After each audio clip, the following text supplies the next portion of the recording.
Welcome to the TheNanaChurcherShow, the #1 show for the whole family, bringing to you interviews from celebrities, fashion icons that will excite you, motivate you, and I tell you what, you don't want to miss this show because it will get you off your seat.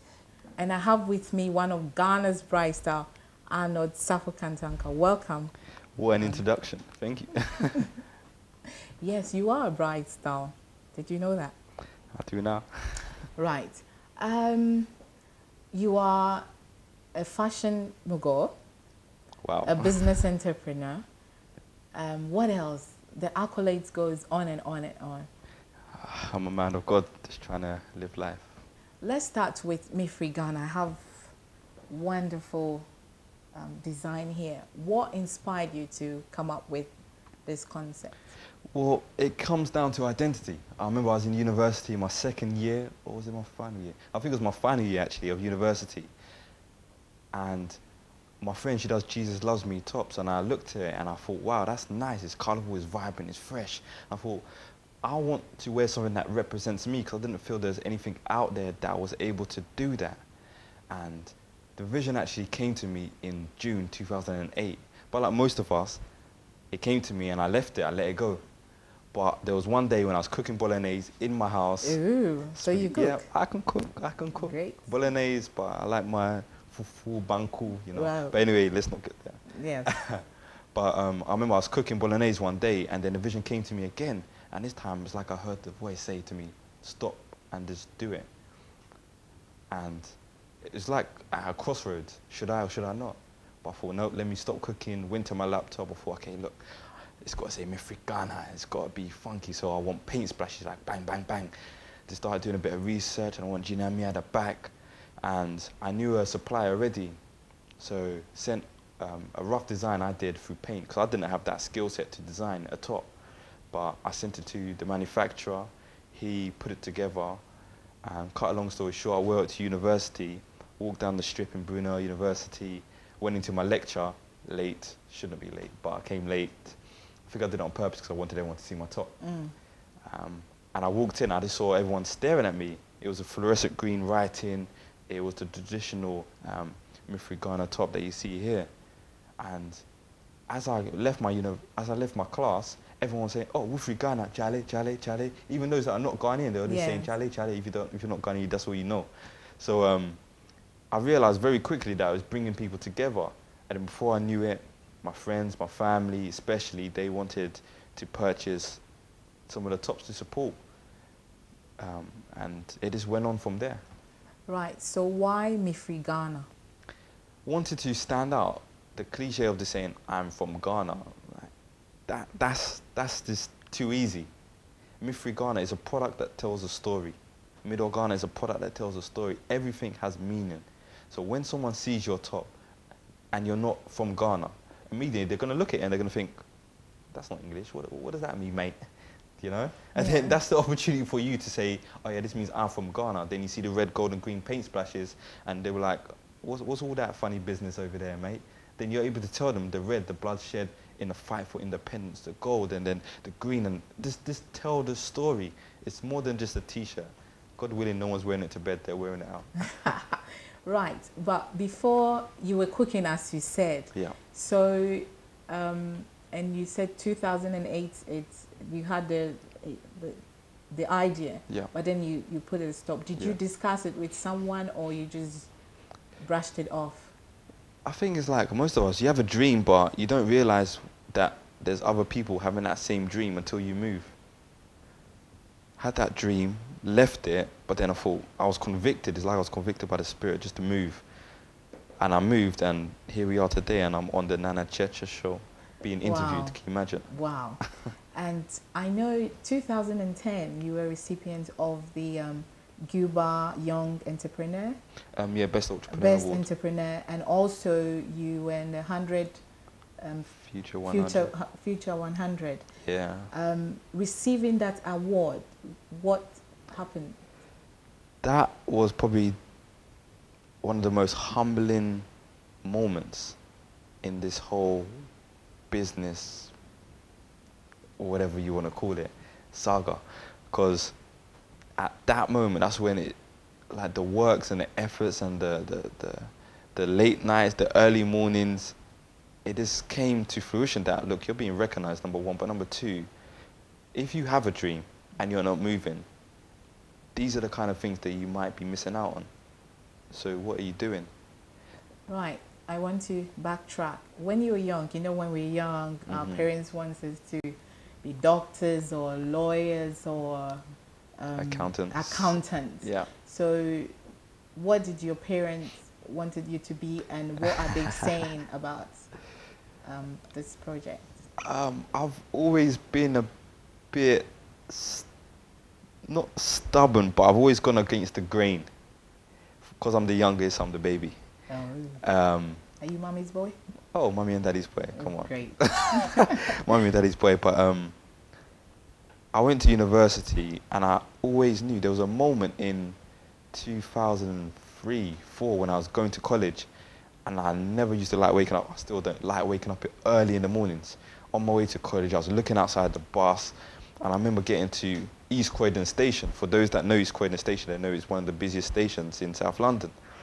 And I remember seeing people just in their suits, in their blazers, rushing to get onto the train.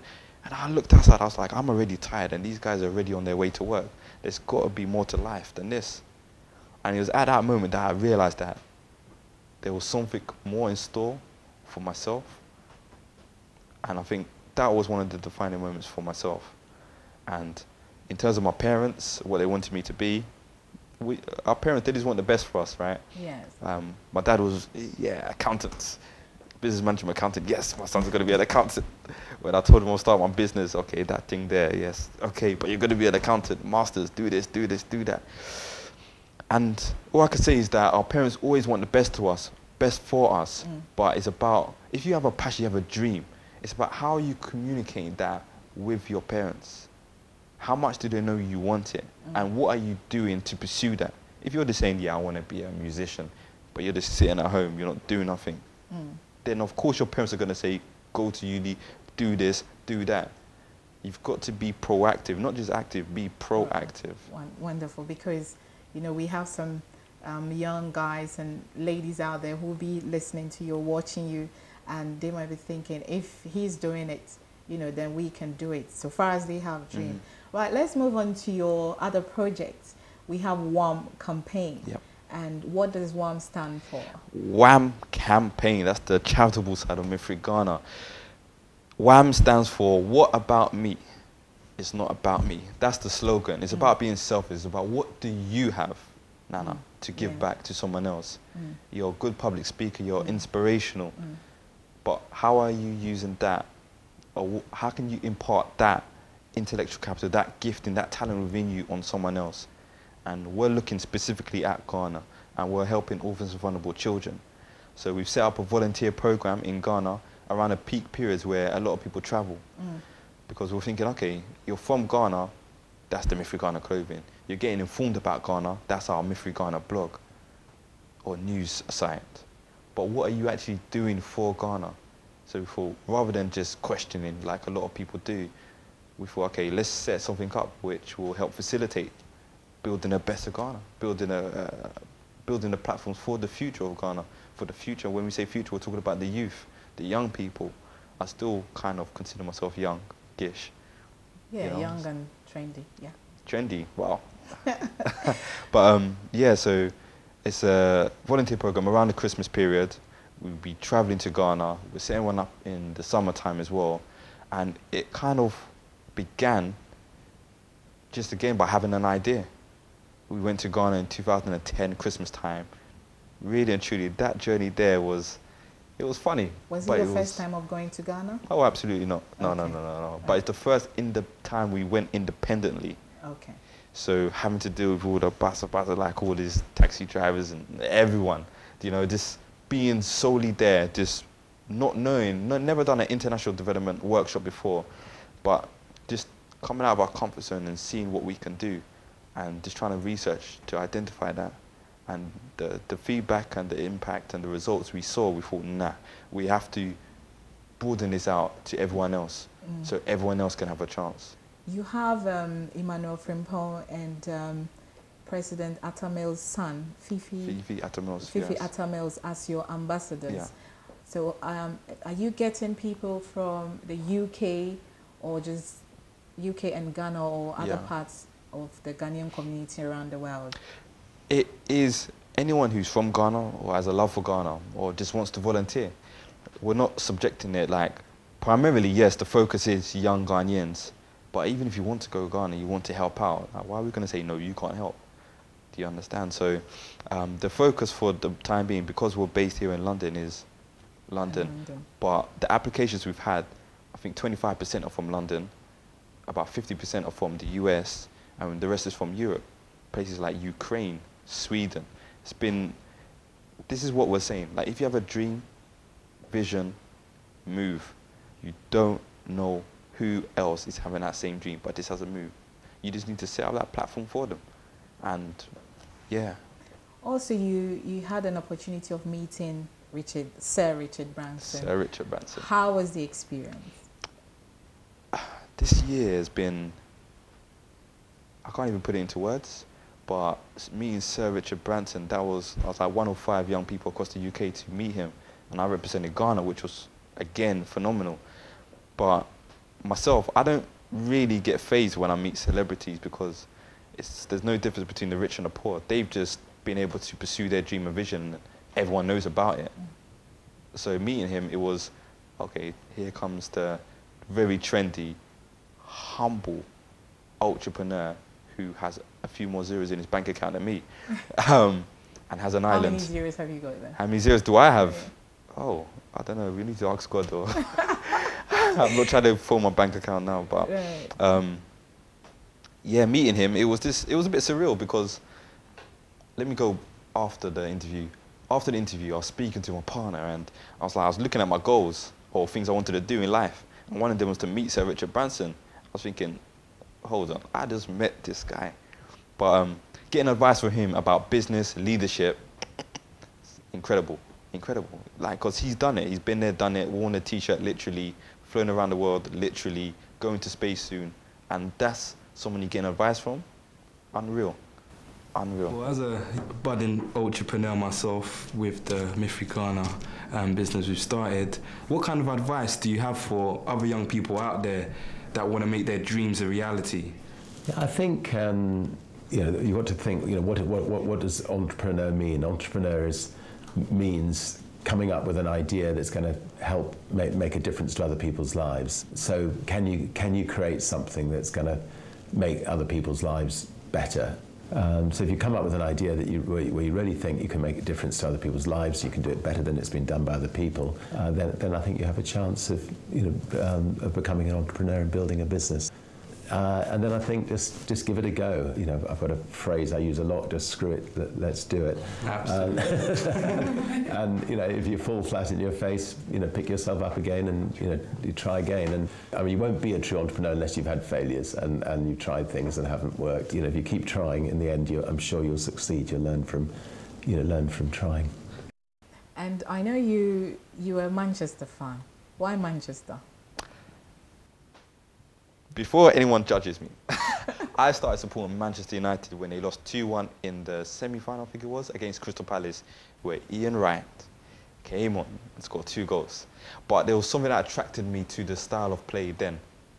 I don't know if it was Brian Robson in centre midfield or what so have you, but I know a lot of Ghanaians support Manchester United or Chelsea because of Michael. Some of us are the Blues, yes. The Blues, it's not your fault, don't worry. But Manchester, it's just the way they play, and it's just been ingrained in me since then. So I started off supporting United when I first saw them lose, not when they were winning. It was in the 80s or early 90s, really. Wow. So you have other projects. We have the Young Fathers program as well. Yeah. You're not a young father, are No. you? Right. So what inspired you to get on board this project? Oh, life's a journey. Okay, graduated from university. I worked a year for American Investment Bank, Morgan Stanley. Then I worked for French Investment Bank, just doing some project work there. But like I said, I had that experience when I was on a bus, seeing people getting on the train, and I thought, nah, there's something more to life than this, for myself personally. So I left the French Investment Bank. Don't want to say the name, but the French Investment Bank. And I was looking for roles that will allow me to impart knowledge and help young people. So I was applying, teaching assistant, this, that, and everything. Even went back to my old schools, doing a bit of mentoring there. And this opportunity to work for a charity called Working with Men, who specifically provide unique best practice services for boys and young men. Young fathers worker, that's what I do in my spare time, supporting young fathers under 25, information, advice, guidance. I think that us as a generation of young men, we have a responsibility. Everyone has a responsibility, but a man in the household or in the world, if we're looking at it from a biblical perspective, there is a purpose, a need for us. And if I have the ability to communicate and assist in their development, then I'll try to do my part. Brilliant. So, young fathers, worker, business entrepreneur, doing Mifri Ghana. Do you have time, for yourself? Is there a playtime? Those that know me know I love to joke around. I think at the moment it's very hard because of the projects I'm working on, but I do have time. I chill out a lot of the time. I reflect a lot of the time. I've said a lot of the time because I reflect a lot. Because I think if you're going to move, you need that time to reflect and look and see where you're going and what you're doing. You need to be in tune with the spirit. If you're not, then you're going to be a bit lost. Personally, that's my perspective. But chilling out, yeah, I go cinema, I go out here, there and everywhere with my friends. Yesterday I played football with my friends, scored 2 penalties, yeah. Ooh. That's my Jan, watch your back, I'm here. But yeah, I chill out. So are you dating at the moment? Hey! Am I dating? Because we have young ladies who will be watching. You have Is lots it? of fun. I heard from a little birdie that, there are lots of, who are cheering you up. Cheering me on. Arnold, go Arnold. So. Hey, well, praise God. So, okay. Yeah, I do. I have a partner. Right. I'm sorry. Okay, all right. So for you listeners, young ones out there, he's taken already. Right, so in the next 5 years, where do you see Mifri Ghana and WAMP campaign? Wow. Where do we see it? That would be revealing our secrets or what we've got planned, right? You don't have to. Okay, no, I'm joking, I'm joking. Mifri Ghana, there's going to be, I see you've got earrings that say D&G on there. Yeah. You've got D&G, you've got Dolce & Gabbana. Yeah. Mifri Ghana, MFG. Ooh. Have a look out for that in the Wow. next 5 years. That's in terms of the clothing. In terms of the Mifri Ghana blog, it's going to transition and it's going to become its own platform for providing news. Like, I'm a bit upset with the way that news is portrayed or written sometimes in relation to Ghana. And at the moment, we're developing, so we've got some amazing writers for our blog, mifrighana.com/blog. Amazing writers. And the end of 2012, you will see a publication coming out. That's an exclusive. No one knows that. Wow. That's straight for you. And, now we have Mifri Ghana. What do you see about or think about the fashion industry in Ghana and Africa as a whole? Yeah, that's an interesting question. What do I think about it? I think that anyone that gets into fashion, the first question I ask myself is why? Why are you in fashion? Why are you a host? Why are people filming us? And until you can ask yourself, answer that question about 3 times, then you will understand why you're in something. But in terms of myself, I can't really talk for the whole fashion industry per se, because yes, we're into fashion, but it's a different type of fashion. It's not couture, a heavy detailed kind of fashion. We're into the slogan, statement, t-shirt, jumper kind of side of fashion, the urban streetwear kind of fashion. So in terms of that realm of things, we actually were at Celador's, it was described as the most, I don't even want to say, but the most elite urban streetwear brands in London. So they were selling. And to be amongst those people that have been around since 2007 and even before, it's quite humbling. So in terms of that realm of things, I think there's a lot of people doing a lot of great work. Well, I think what we all need to work on is our PR and marketing, so that more people know about us. Right. You have, your parents are from which part of Ghana? Kumasi. Kumasi. So have you heard of Bonri Kente? Have I heard of? Bonri Kente. Yeah. You know, what do you think of our traditional Kente clothes? And I think it's undervalued. The time and effort that's spent producing it, and then we just wear it, and you know, it's. I think that's another facet of Ghana which is not properly voiced. If and if we look at, there's new initiatives in Ghana like Brand Ghana at the moment. I think Brand Ghana needs to work with key facets of the Ghanaian, which represent the Ghanaian culture, like what you just said, to attract even more tourism. Yeah, we're the 6th most sought after country to visit in the world, but there's so much people that know. There's so much. And I think before it's too late, us as a Ghanaian population need to understand and recognize and realize and help the country to unearth its value. wow. So before you go, I just tell me 2 things. I want you to tell me just 2 things that I know you're doing the campaign and all that Me Free Ghana also is doing for, you talk about the young fathers, and you know, what about the young mothers? I work with young fathers. That's not Me Free Ghana, but that's me personally. I work with young fathers. Okay. As for young mothers, there are a number of services available. Okay. The reason why I work specifically with young fathers, or why there is that service specifically for them, is because people tend to forget it takes 2 to tango, and there's a lot of services supporting the young mother, and rightly so, because the mother is the one that's carrying the child, the gift.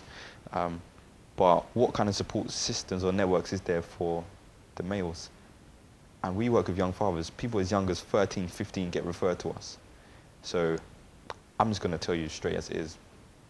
Their voice might not have broken, their ball bags might not have even dropped, they're not yet physically a man, but yet they're getting told they're a father.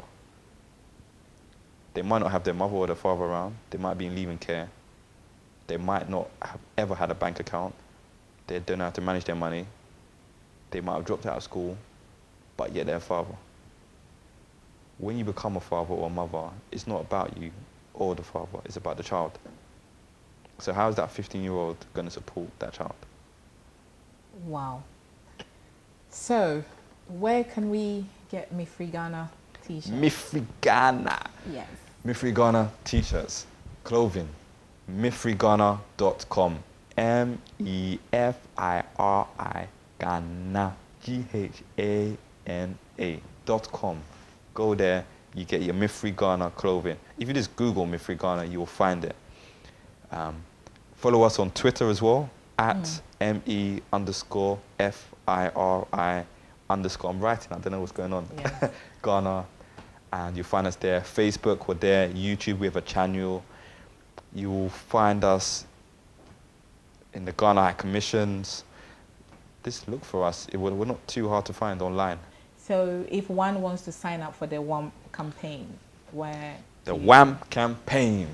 www.wamcampaign.org. Sign up, get involved. Even if you're not going Ghana, we skydived. We raised money by jumping out of a plane 30,000 feet. We are scared of heights. I was praying in tongues. But just do what you have to do to help someone else. You know what I mean? We've got a real big project happening in June. All I would say is, if you know who the first black professional football player was, you want to get involved. Wow. Thank you so much for coming on set. Thank you for coming on the TheNanaChurcherShow. I know that the next few years to come, you're going to be one of Ghana's, you are Ghana's bright star. So thank you and have a wonderful day. Joining me next week, you don't want to miss. It's going to be exciting, inspirational, and motivational. Thank you for tuning in to the Nana Churcher Show.